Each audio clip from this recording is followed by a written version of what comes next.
Hi there. Welcome to our English. If you are eager to improve your English skills, this is the perfect place for you. Don't go anywhere. Interact with our engaging lessons.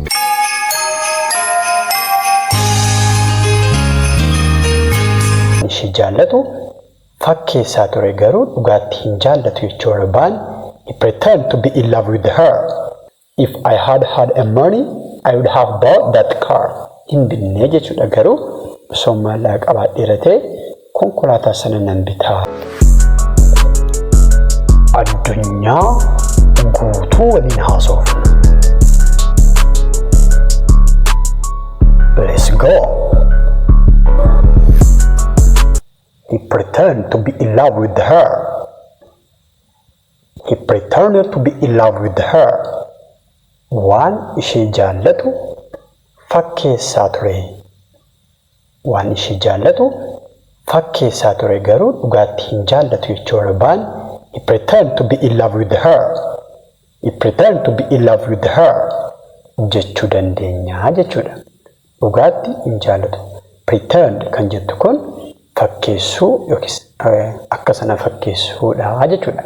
So kana fayyadamnee akka barbaannetti senteensii barbaanne construct godhachuu dandeenya jechuudha. Fakkeenyaaf he pretend to be a good person.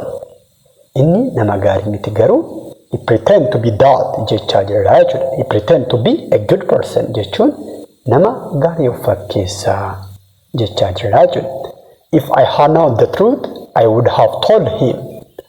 Osoon dhugaa jiru sana beeka ta'ee dhugaa jiru beekeera osoon ta'e just kuni wanta darbeedha. Conditional type 3dha jechuudha. So hin beekne ittiin himnee jechuudha. Osoon dhugaa sana beekeera ta'e garuu maalan godha ittiin hima ture jechaa jirra jechuudha. So conditionii akkasii yookiis immoo taateewwan akkasii dubbachuu barbaan structure kana fayyadamnee if plus subject plus had verb 3 sana fayyadamnee main clause irrattis immoo I plus would plus have plus verb 3 fayyadamnee fakkeenyaaf if I had a money I would have bought the car. If I had a money I would have bought that car. Hin binnee jechuudha garuu osoo maallaqaa qabaadheera ta'e konkolaataa sana nan bitaa ture jechaa jirra jechuudha. Can you wake up me at 7 a.m. tomorrow morning? Can you wake up me at 7 a.m. tomorrow morning? Bor ganama sa'a tokkotti na dammaqsuu yookiis irrabaa na kaasuu dandeessaa jechuudha baan. Can you wake up me at 7 a.m. tomorrow morning? Can you wake up me at 7 a.m. tomorrow morning? Jechuu ni dandeenya jechuudha.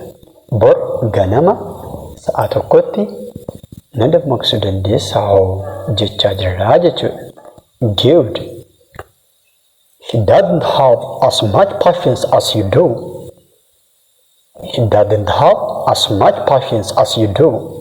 Isheen akka kee obsa hin qabdu.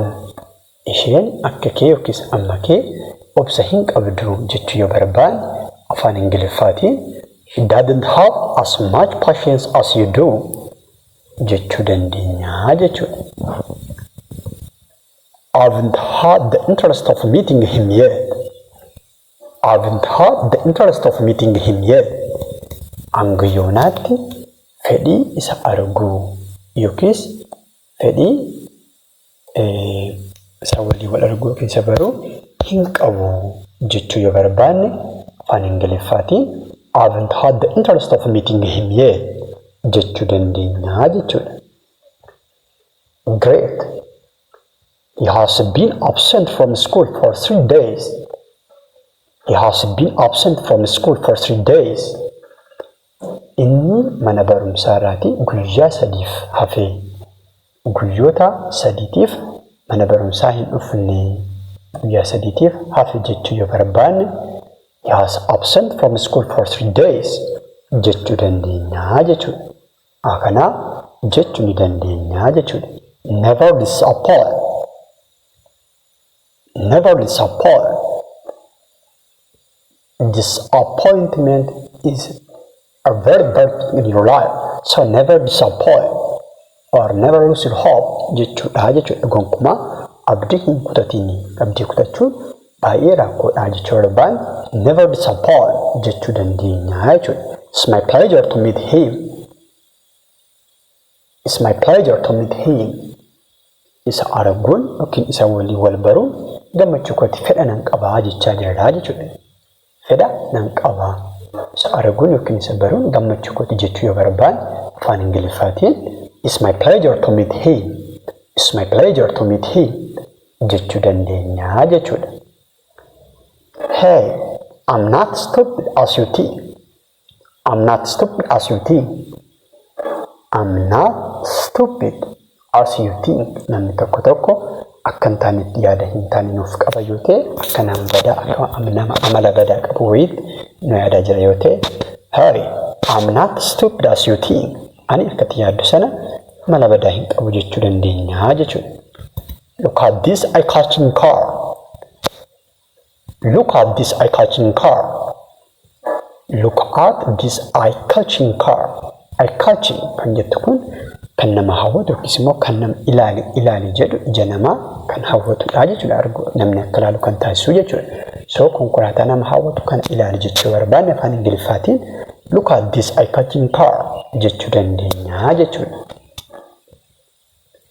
It needs your commitment. It needs your commitment or effort. Carraaqqii kee kutannoo kee jabaatee hojjechuu gaafata kana barbaada jechuu barbaan it needs your commitment. It needs your commitment. It needs your commitment jechuu dandeenya jechuudha. It's all about your effort. Nothing else. It's all about your effort. It's all about your commitment and dedication. Kuni walumaa galatti sana kana waa biraan jiru carraaqqii keetu murteessaadha. Carraaqqii kee yookiis tattaaffii kee kutannoo kee gaafata jechuu barbaan it's all about your effort.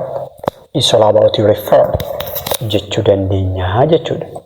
Akka kanaa jechuu ni dandeenya jechuudha. You made my day. You made my day. You made my day. Guyyaa koo bareechitee. Guyyaa koo hojjettee yookiis ni tolchitee na gammachiiftee jechuudha. Nama waan gaarii hojjetee nu gammachiise tokko just you made my day na gammachiiftee akkanatti tolu taasistee jechaa jira jechuudha. I would like to encourage you. I would like to encourage you. I would like to encourage you. Si jajjabeessuun barbaada. I would like to encourage you. Encourage you. Si jajjabeessuun barbaada jechuu barbaan I would like to encourage you jechuu ni dandeenya jechuudha. To tell you the truth, to tell you the truth, you are my sweetheart. To tell you the truth, you are my sweetheart. Oh my dear, or oh my beloved. Just to tell you the truth, you are my sweetheart. Dhugaa dubbachuudhaaf yookiin sitti himuudhaaf ati jaalallee garaa kootii jechuu barbaan akkas jechuu dandeenya jechuudha.